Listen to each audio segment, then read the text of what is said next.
tentang peranan dari pendeta, hamba-hamba Tuhan yang melayani sepenuh waktu, dan posisi dari orang-orang kudus atau sidang jemaat atau jemaat awam. Oleh karena itu kita akan melihat ayat firman Tuhan dalam Efesus 4. Efesus 4 ayat 11 sampai ayat 16. Firman Tuhan berbunyi demikian.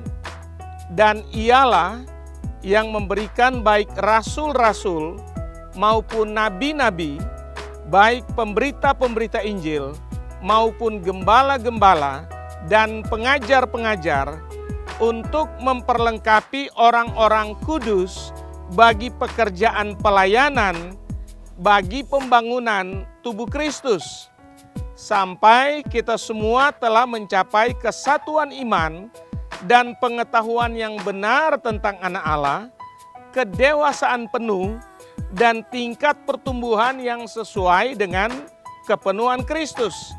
Sehingga kita bukan lagi anak-anak yang diombang-ambingkan oleh rupa-rupa angin pengajaran, oleh permainan palsu manusia dalam kelicikan mereka yang menyesatkan, tetapi dengan teguh berpegang kepada kebenaran, di dalam kasih kita bertumbuh di dalam segala hal ke arah Dia, Kristus yang adalah kepala. Daripadanya lah seluruh tubuh yang rapi tersusun dan diikat menjadi satu oleh pelayanan semua bagiannya, sesuai dengan kadar pekerjaan tiap-tiap anggota, menerima pertumbuhannya dan membangun dirinya dalam kasih. Saudara-saudara, di dalam ayat 11 ini berbicara tentang pelayan Tuhan sepenuh waktu. Dan dijabarkan ada 5 kategori di ayat 11 yang dikatakan oleh Paulus. Rasul-rasul, nabi-nabi, pemberita-pemberita Injil, ini penginjil-penginjil, gembala-gembala, dan pengajar-pengajar atau guru-guru. Ayat 11 ini, kalau untuk konteks sekarang, ini berbicara tentang para pendeta atau gembala sidang dan staf pelayanannya dan staf penggembalaannya. Sedangkan di ayat 12 yang dimaksudkan dengan orang-orang kudus adalah para jemaat, jemaat awam. Nah, dulu setelah gereja itu diinstitusikan, setelah Kaisar Konstantin menjadi kaisar Kristen di Roma, di Kekaisaran Romawi, ada perubahan signifikan dalam kekristenan. Sebelum era Konstantinus Agung menjadi kaisar Kristen, maka gereja lebih banyak bergerak dalam sisi organisme. Gereja lebih banyak bergerak dari sisi movement, dari sisi pergerakannya. Tetapi setelah gereja pasca Konstantinus Agung, maka ada institusi di dalamnya. Gereja kemudian lebih terstruktur, lebih terbangun organisasinya. Jadi institusinya sangat kental sekali. Itulah sebabnya ada sedikit perubahan dalam struktur gerejawi. Kalau dulu sebenarnya tidak ada perbedaan signifikan antara jemaat awam dan para pendeta-pendeta hamba-hamba Tuhan dalam yang disebut dalam Efesus 4 ayat 11 ini, atau boleh dibilang 5 jawatan, para rasul, para nabi, kemudian para pemberita Injil, para gembala-gembala dan pengajar-pengajar. Itu mereka tahu tujuannya, mereka tahu fungsinya apa dalam gereja. Nah, saya ingin mengulas kembali sesuai dengan apa yang dikatakan oleh Paulus dalam Efesus 4 ayat 11, 12 dan seterusnya ini.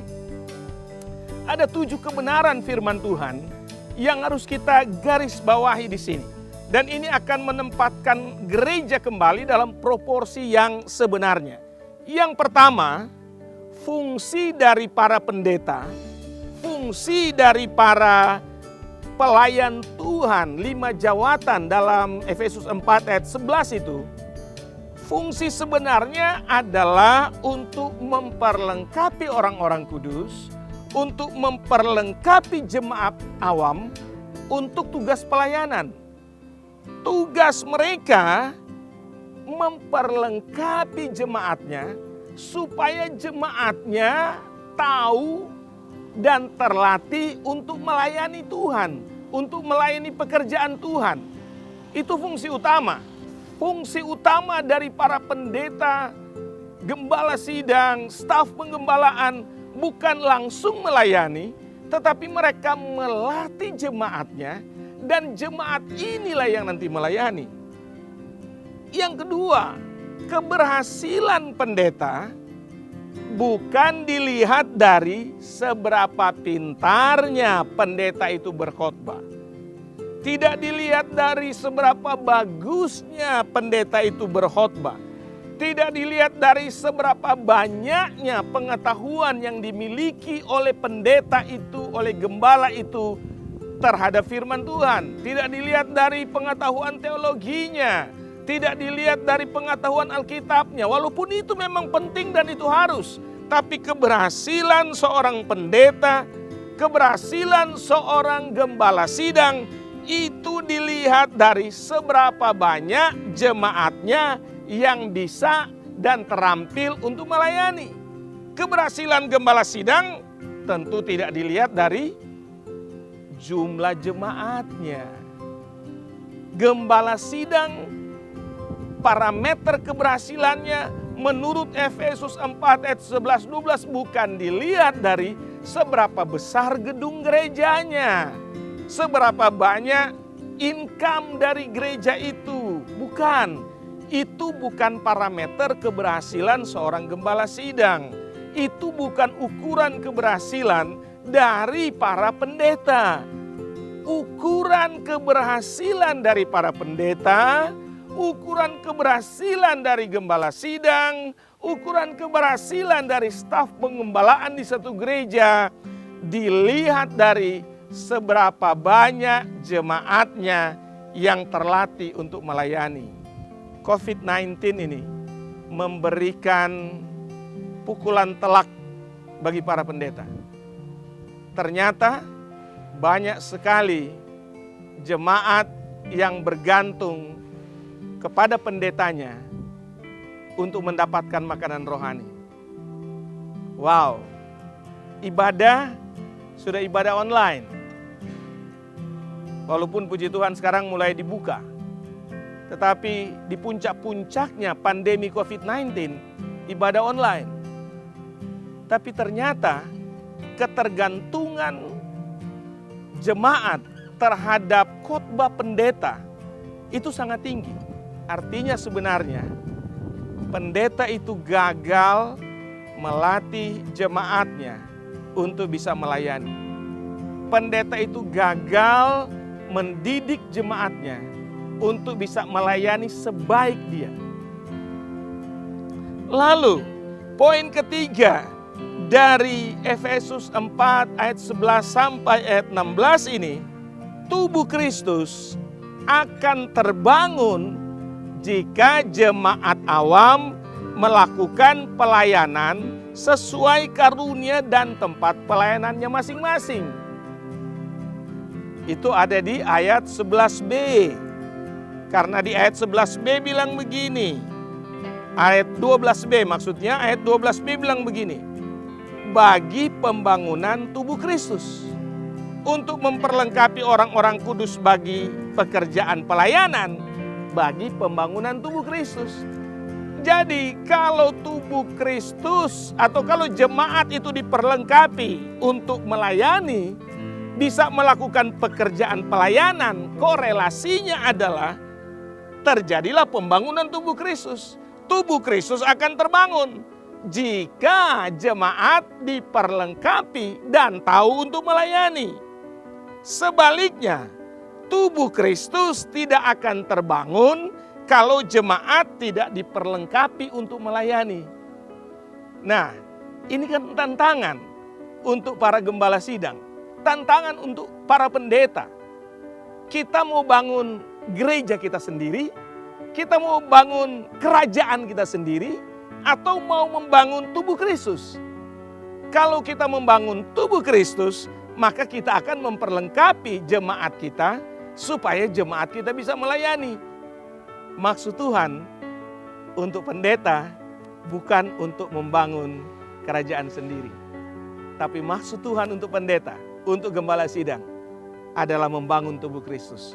Dan kalau tubuh Kristus terbangun, itu artinya jemaat harus diperlengkapi dulu. Jemaat harus diperlengkapi supaya mereka bisa melayani. Tubuh Kristus itu akan lemah kalau tidak bisa exercise. Saya kasih contoh gini. Kalau saya hanya dikasih makan, sebagai bayi contohnya, saya hanya dikasih makan,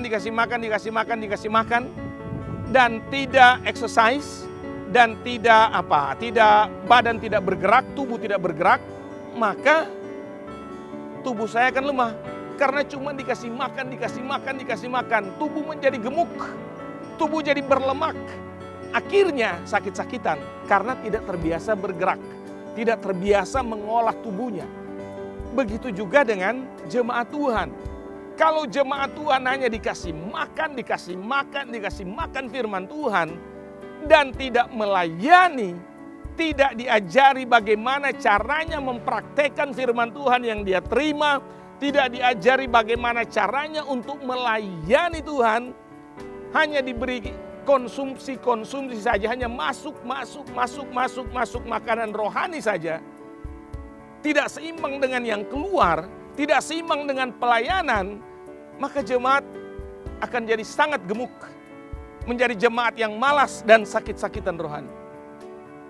Pendeta, gembala sidang harus, tidak boleh tidak, wajib hukumnya untuk mengajarkan jemaatnya supaya jemaatnya itu terampil dan pintar untuk melayani.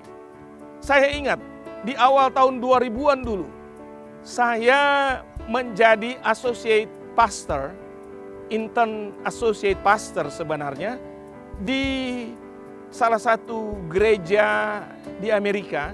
Dan ini gerejanya orang Amerika, jadi gereja bule. Waktu itu di zaman awal tahun 2000-an, antara 2001-2002, saya melayani di gereja tersebut. Dan di zaman itu, apalagi untuk konteks Amerika, 17.000 jemaat itu sudah mega church. Gereja besar sekali. Tetapi bukan jumlahnya yang saya ingin tekankan. Yang saya ingin tekankan adalah di gereja itu sudah ada kelas-kelas pelayanan. Kelas-kelas, kalau di sini kelas-kelas sekolah Alkitab. Kelas-kelas bagaimana cara menginjil, bagaimana cara bersaksi, bagaimana cara berkhotbah, bagaimana cara mempelajari firman Tuhan. Ada kelas-kelasnya, ada pelatihan-pelatihannya. Jadi, apa ini? Sekolah Alkitab dibawa masuk ke gereja untuk jemaat awam. Akibatnya apa? Akibatnya jemaat-jemaat di sana sudah terbiasa menggali firman Tuhan dan berkhotbah. Jemaat awam berkhotbah. Jemaat awam mengajar Alkitab, mengajar PA, pendalaman Alkitab. Pendeta hanya khotbah di mimbar itu lebih ke arah menguatkan jemaat. Tapi pelatihan dan memperlengkapi jemaat itu terstruktur sekali. Banyak sekali kelas-kelas Alkitabnya. Banyak sekali pelatihan-pelatihan. Wow, dan di situ saya lihat ini luar biasa. Dan yang lebih luar biasanya lagi begini, gembala sidangnya sangat senang kalau ada anggota jemaat yang mau menjadi gembala. Setiap minggu pasti ada doa pengutusan Untuk jemaat awam diangkat, ditabiskan menjadi gembala sidang dan merintis gereja baru. Setiap minggu saya saksikan sendiri ada doa pengutusan. Doa pengutusan untuk jemaat awam menjadi gembala sidang dan doa pengutusan untuk tim misi dari gereja itu diutus ke luar negeri untuk mission trip, untuk pelayanan misi jangka pendek. Ini luar biasa. Gereja bukan hanya mengumpulkan orang datang, tetapi gereja memperlengkapi jemaatnya dan mempersiapkan jemaatnya untuk keluar melayani.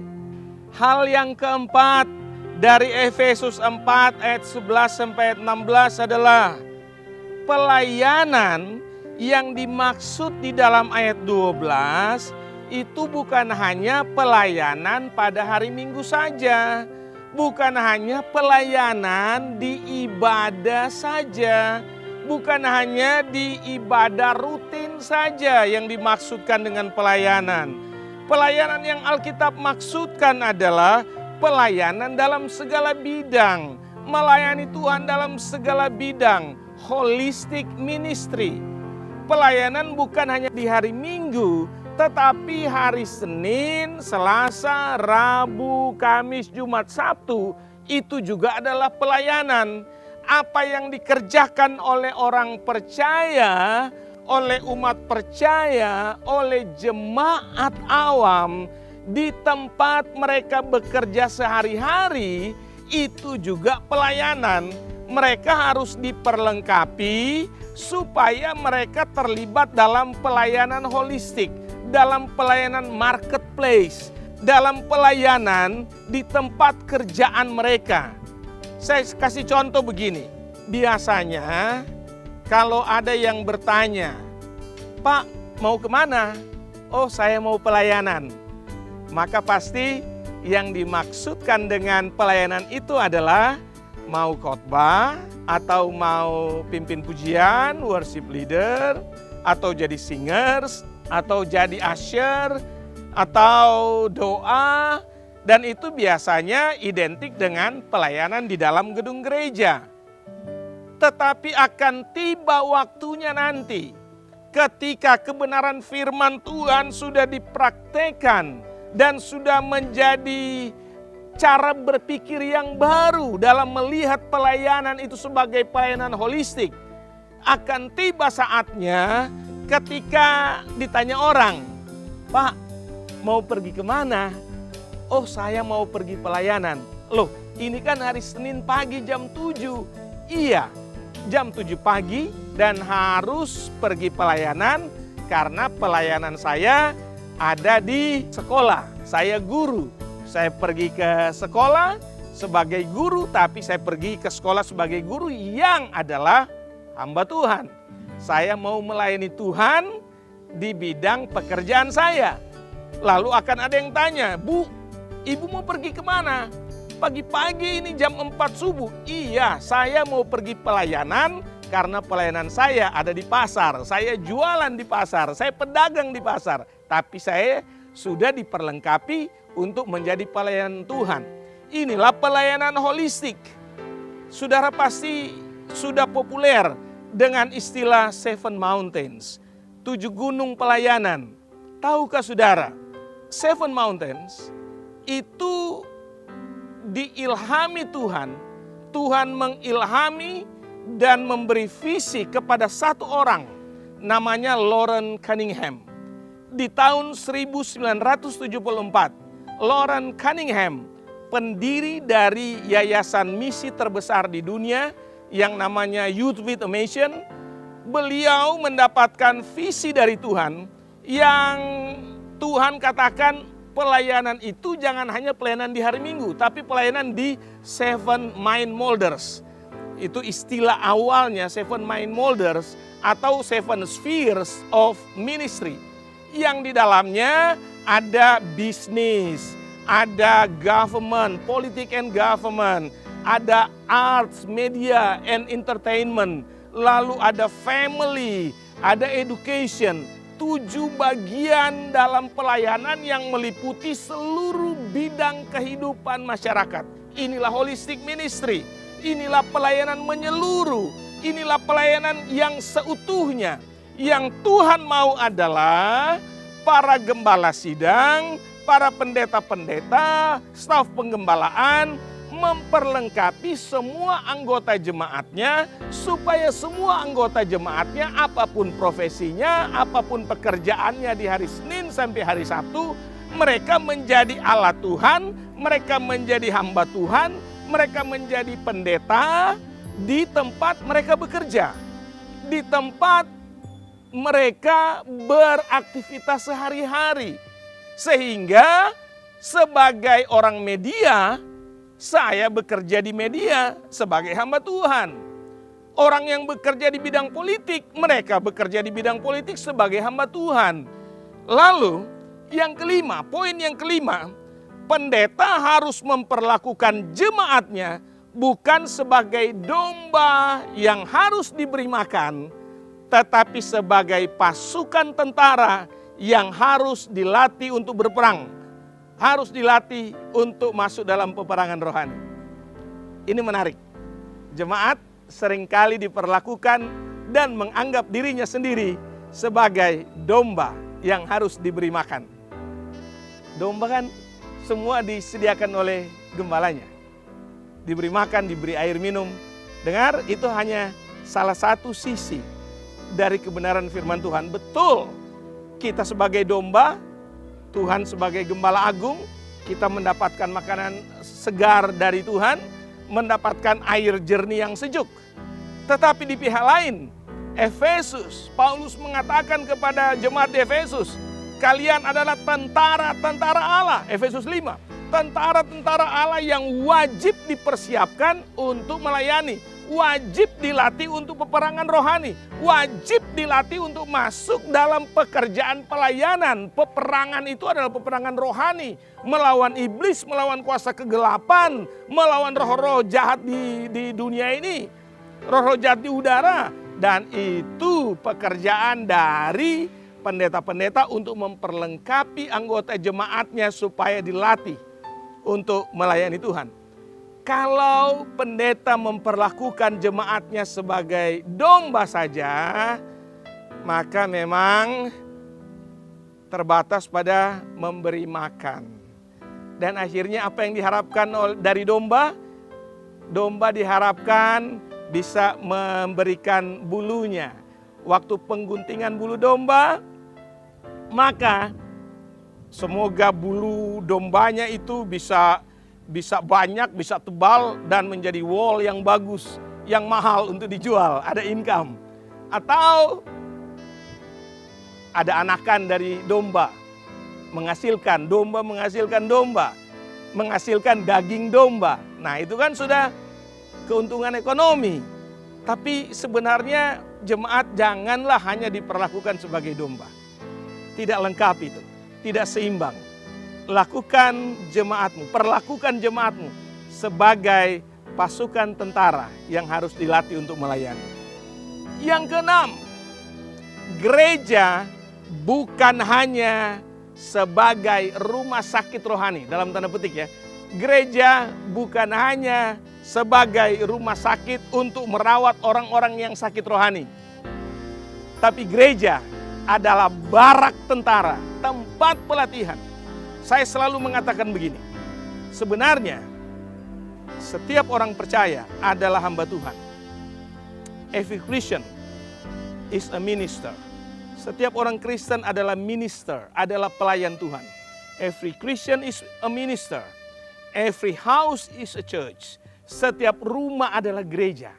And every church is a training center. Setiap gereja yang adalah rumah itu adalah pusat pelatihan. Dan pandemi COVID-19 sudah membuktikan bahwa di rumah-rumah pun bisa menjadi tempat ibadah, tempat memperlengkapi jemaat untuk melayani Tuhan. Ini kebenaran yang harus kita pahami betul. Kalau pendeta hanya melihat bahwa gereja itu sebagai rumah sakit rohani, maka paradigmanya hanyalah untuk merawat. Yang sehat semakin sehat. Yang sakit, ayo datang ke sini untuk dirawat, untuk disembuhkan secara rohani. Tapi kita harus melihat, gereja adalah tempat untuk melayani, untuk memperlengkapi prajurit Kristus, supaya prajurit Kristus ini bisa melayani. Dan yang terakhir, yang ketujuh, seluruh tubuh Kristus harus terbangun dan bertumbuh dalam segala hal ke arah Kristus, sang kepala gereja itu. Jika tubuh Kristus sudah terbangun, maka saat itulah sang kepala gereja akan datang menyatu dengan tubuhnya. Kristus, sang kepala gereja, tidak akan turun ke bumi dan menyatu dengan tubuhnya, dengan tubuh Kristus, dengan gereja, kalau gerejanya belum terbangun. Gereja harus terbangun dulu seluruhnya, seluruh bagiannya harus terbangun. Bukan hanya pendeta-pendeta, gembala-gembala sidang, bukan hanya para pelayan Tuhan sepenuh waktu yang terbangun imannya, terbangun rohaninya, tapi seluruh anggota jemaat harus terbangun. Setelah itu, ketika seluruh tubuh Kristus terbangun, maka sang kepala gereja, Kristus sendiri, akan datang menjemput umatnya. Maranatha, Tuhan Yesus datang. Kiranya ini memberkati saudara dan mengubah cara berpikir kita. Mari kita berdoa. Bapa di surga, kebenaran firman-Mu sudah hamba sampaikan. Walaupun ini memang agak tajam, agak keras, tapi hamba berdoa ya Tuhan, biarlah firman ini mengubah cara berpikir, khususnya cara berpikir rekan-rekan pendeta hamba-hamba Tuhan. Sehingga mereka akan memperlengkapi jemaatnya. Mereka berfokus bukan hanya memberi makan saja, tetapi memperlengkapi, melatih jemaatnya supaya bisa melayani sebaik mereka sebagai gembala sidang.